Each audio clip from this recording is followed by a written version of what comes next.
அன்பார்ந்த மகர ராசி அன்பர்களே, செப்டம்பர் மாதம் மகர ராசியை பொறுத்தவரையில் குறிப்பாக வேலை வாய்ப்புகள் சிறப்பானதாக இருக்கும். ஜாப் ரிலேட்டடாக இருக்கக்கூடிய ப்ராப்ளம் சார்ட் அவுட் ஆகும்.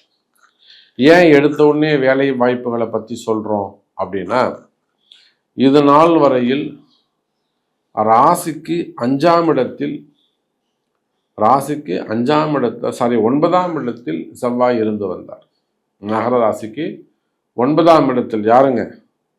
4-11 கூடிய செவ்வாய், முழு சுபராக வரக்கூடியவர். 4-11க்கு வரக்கூடிய அந்த செவ்வாய் பகவான் எங்க இருந்தாருங்க? பாக்கியஸ்தானத்தில் இருந்து வந்தார். இதுல எனக்கு தெரிஞ்சு ஒரு 50% மகர ராசி என்பர்களுக்கு நல்ல வேலை கிடைச்சிருக்கும். இப்போதான் புதுசாக நான் வேலைக்கு சேர்ந்திருக்கேன்னு சொல்லுவாங்க. வெளிநாடு போயிருப்பாங்க. ரொம்ப ஒரு பெரிய பெரிய கனவுகளோடு வெளிநாடு சென்று இருப்பாங்க. போனோடனே இப்படி இருக்கலாம், இவ்வளோ சம்பாதிக்கலாம், இந்த மாதிரிலாம் சேவ் பண்ணலாம், இந்த லோனை அடைச்சிடலாம், இப்படி பெரிய பில்டப்போட கனவுகளோட வெளிநாடுகள் போயிருப்பாங்க. அப்போ அந்த செவ்வாய் மாற்றம் வந்ததுக்கு பிறகு அவங்க போனது, அவங்க என்னெல்லாம் எதிர்பார்த்து போனாங்களோ அதெல்லாம் அங்கே இருந்திருக்காது. நான் பழைய கம்பெனிலே இருந்திருக்கலாம் சாமி, நான் ஒரு பெரிய கனவோடு இந்த கம்பெனிக்கு வந்தேன், நிறைய சாதிக்கும், ஏன்னா பேசிக்காகவே எனக்கு நிறைய டேலண்ட் இருக்குது, ஸோ அதெல்லாம் பார்த்துட்டு தான் இவங்க கூப்பிட்டாங்க, ஸோ நான் இங்கே நல்லா செய்யலாம்னு நினச்சேன், என்னை ஒன்றுமே பண்ண விட மாட்டேங்கிறாங்க. அப்போ மகர ராசி என்பர்களே, கடந்த 2-3 மாதங்கள் வேலையில் மாற்றங்கள் ஏற்பட்டிருக்கும். எனக்கு தெரிஞ்சு 50% மகர ராசி அன்பர்களுக்கு அந்த இடமாற்றங்கள் சிறப்பான இடமாற்றங்களாகத்தான் அமைந்திருக்கிறது. நல்ல இடத்துல தான் நீங்கள் இருக்கீங்க. ஒன்று, நான் இந்த இடத்த விட்டு வெளியில் போகணும்னு நீங்கள் நினைக்கலாம். அப்படி இல்லைன்னா பதவி உயர்வு, சம்பள உயர்வு, ஒரு ரெகக்னைஸு, ஒரு மதிப்பு, மரியாதை, இதெல்லாம் நீங்கள் எதிர்பார்க்குறீங்கன்னு சொல்லலாம். உண்மையா, கரெக்டாக இல்லையா அப்படின்னு நீங்கள் கமெண்ட் பாக்ஸில் சொல்லுங்கள். அப்போ மகர ராசி அன்பர்களே, இடமாற்றங்கள் அமையப்போகுது. வேலை மாற்றங்கள், இடமாற்றங்கள் அமையப்போகுது. வேலையில் ஊர் விட்டு ஊர் மாறுவது, இல்லை வெளியூர் போகுது, வெளி மாநிலங்கள், வெளிநாடுகள், வேலை வாய்ப்புகள் சிறப்பாக இருக்கும். பதவி உயர்வுகள் கிடைக்கும். நான் இந்த கம்பெனியில் இருக்கிறேன், எனக்கு இப்போ ப்ரமோஷன்ஸ் கிடைக்குமா அப்படின்னு கேட்பீர்களே, ஆனால் ப்ரமோஷன் கிடைப்பதற்கான வாய்ப்புகள் உண்டு. அதே சமயத்தில் மகர ராசி என்பர்களை என்னை கேட்காம நீங்கள் வேலையை மட்டும் விட்டுறாதீங்க. ஆமாம், நீங்கள் உலகத்தில் எந்த மூலையில் இருந்தாலும் சரிதான். அதில் என்ன சிரமங்கள் இருக்குது, கஷ்டங்கள் இருக்குன்னு எனக்கு தான் தெரியும்.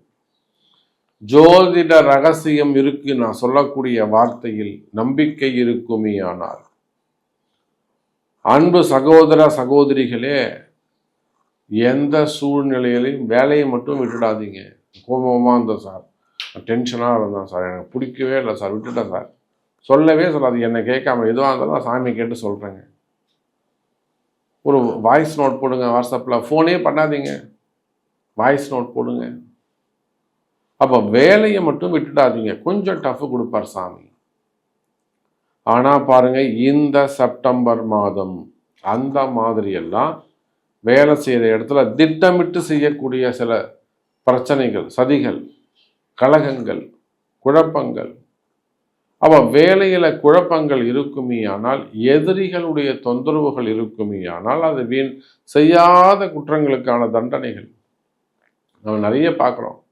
அது கவர்மெண்ட் ஜாப்பாக இருக்கலாம், மெயினாக டீச்சராக இருக்கலாம், ப்ரொஃபஸராக இருக்கலாம், அல்லது வேலை செய்யக்கூடிய இடங்கள் ப்ரைவேட் ஜாப்பில் செய்யாத ஒரு வீண் பழி அவமானங்கள், தலைகுனிவு.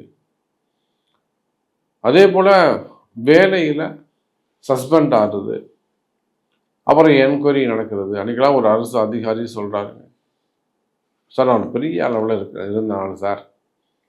கூட நம்ம பார்த்தோமே, கடைசி நிமிஷத்தில் ஒருத்தருக்கு இது யாருன்னு நமக்கு கடைசி நிமிஷத்தில் ஒரு நாள் 2 நாள் இருக்கும்போது அவர் சஸ்பெண்ட் பண்ணிட்டாங்க.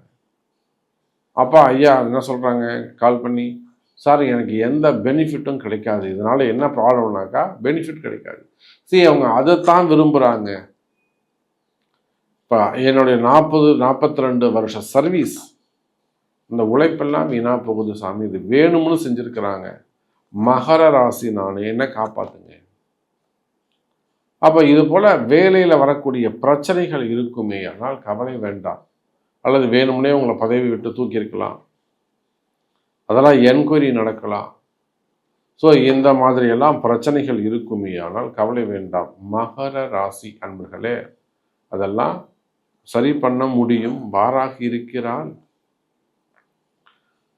வாய்ப்பு இருக்கு, வழிவகை இருக்கு, அதெல்லாம் வாராகி பார்த்துப்பாங்க, கவலைப்படாதீங்க. அப்போ வேலை சிறப்பானதாக இருக்கும். வேலை செய்கிற இடத்துல வரக்கூடிய பிரச்சனைகள் தீர்வு கிடைக்கும். மறைமுகமான பிரச்சனைகள், காரணம் தெரியாத பிரச்சனைகள் இருக்குமே, ஆனால் கவலை வேண்டாம். மகர ராசி என்பர்களே, அந்த பிரச்சனைகளுக்கு தீர்வு கிடைக்கும்.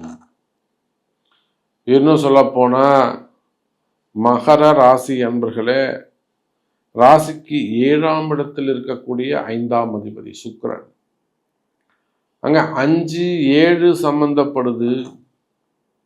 அப்போ நிச்சயமா ஜென்மாந்தரத்தில் நீங்கள் செய்த பாவ புண்ணிய கணக்குகள், ஒருத்தர் நல்லா இருந்தாலும் நம்ம என்ன சொல்றோம், அவன் ரொம்ப பாக்கியசாலிடா, போன ஜென்மத்துல புண்ணியம் பண்ணியிருக்கான்.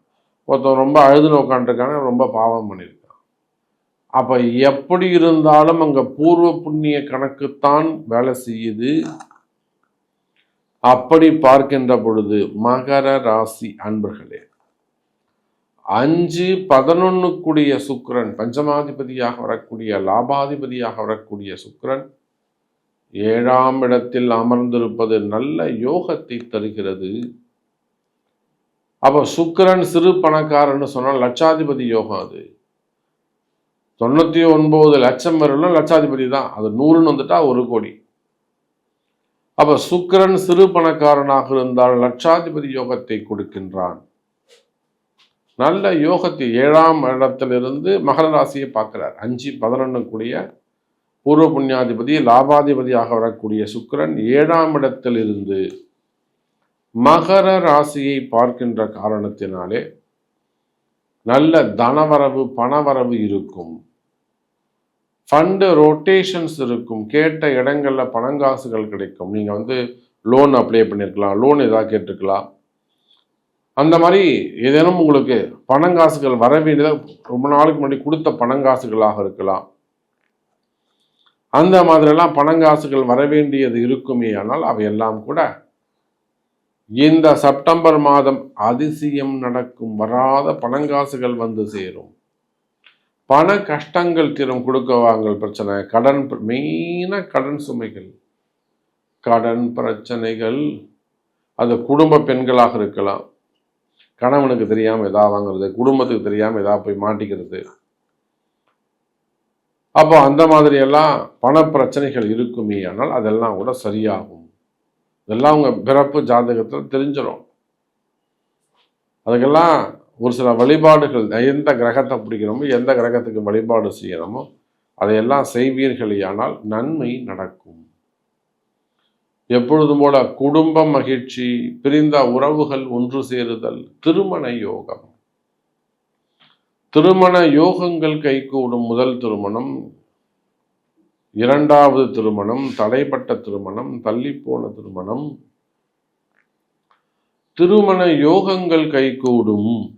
குறிப்பா 2வது திருமணங்கள் நடந்தேறும். கல்யாணம் ஆச்சு 6 மாதம் தான் சாமி இருந்தோம், அப்புறம் அவர் இல்லை, இறந்து போயிட்டாங்க, இல்லை பிரிஞ்சிட்டோம், 36 வயசாவது பொண்ணுக்கு. இன்னும் பொம்பளை பசங்க கொஞ்சம் மனம் இறங்கணும். அந்த புடிவாதம் இருந்தால் நடக்காது. அது வாழ்க்கை தான் முக்கியம், புடிவாதம் முக்கியமே கிடையாது. வாழ்க்கை தான் முக்கியம். சட்டம் போடக்கூடாது, ஆமா, கண்டிஷன்ஸ் போடக்கூடாது. வளைஞ்சு கொடுத்து தான் வாழ முடியுமே தவிர சட்டம் போட்டு வாழ முடியாது. கோடு கிழிச்சு வாழ முடியாது.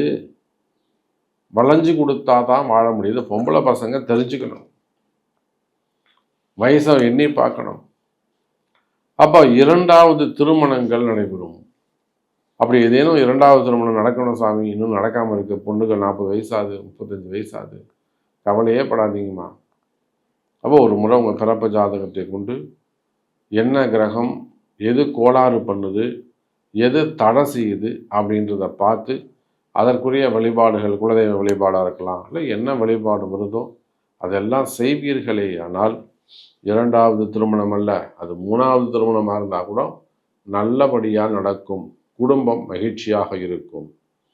ஸோ ஓவராலாக மகர ராசிக்கு செப்டம்பர் மாதம் வேலை வாய்ப்புகளுக்கெல்லாம் சிறப்பு. நன்றி, நமச்சிவாயம். வாழ வைப்பால் வாராகி. ஜெய் வாராகி, ஜெய் ஜெய் வாராகி.